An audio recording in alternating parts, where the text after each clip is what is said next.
L'insécurité sévit de plus en plus dans les villes du Cameroun.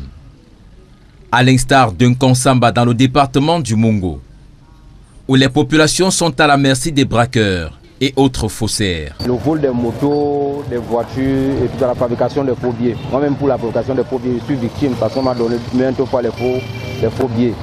Et pour les motos, ça ne peut pas peut-être une semaine dans la ville de Konsamba qu'on a peut-être eu à prendre 2 nouvelles motos de nos collègues qui étaient en train de travailler là. Vol de moto, utilisation de fausses monnaies sont donc des mots qui se sont généralisés dans la région du littoral.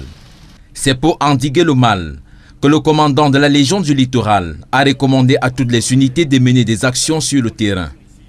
Une enquête diligentée par les éléments de la compagnie du Mungo Nord a donc permis de mettre le grappin sur une bande de 7 individus spécialisés dans le vol de motos dans différentes villes. Il y a cela une semaine, en collaboration avec l'autorité administrative, nous avons lancé l'opération qui nous a amenés dans la ville de Douala, où nous avons saisi, non seulement d'abord interpellé les malfrats, saisi les véhicules dans leur cachette.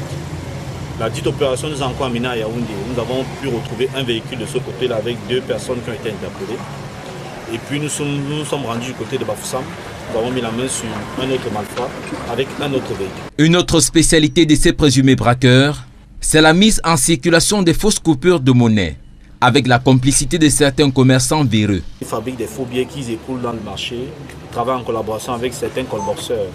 Et ils travaillent particulièrement de nuit, parce qu'avec les conditions de visibilité réduites, lorsque vous partez faire un transfert ou un dépôt dans un callbox, vous ne vous rendez pas facilement compte que ce soit un bon ou un faux billet. Les fouilles ont donc permis de récupérer 5 véhicules, 4 motos et une importante somme d'argent en fausses coupures.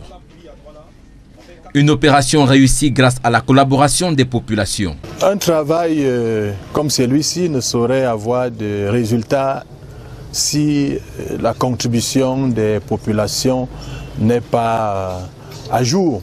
C'est grâce à ces populations que nous avons le renseignement, le bon renseignement, et c'est l'affaire de nous tous. Les forces de sécurité ont fait de la lutte contre le grand banditisme leur cheval de bataille.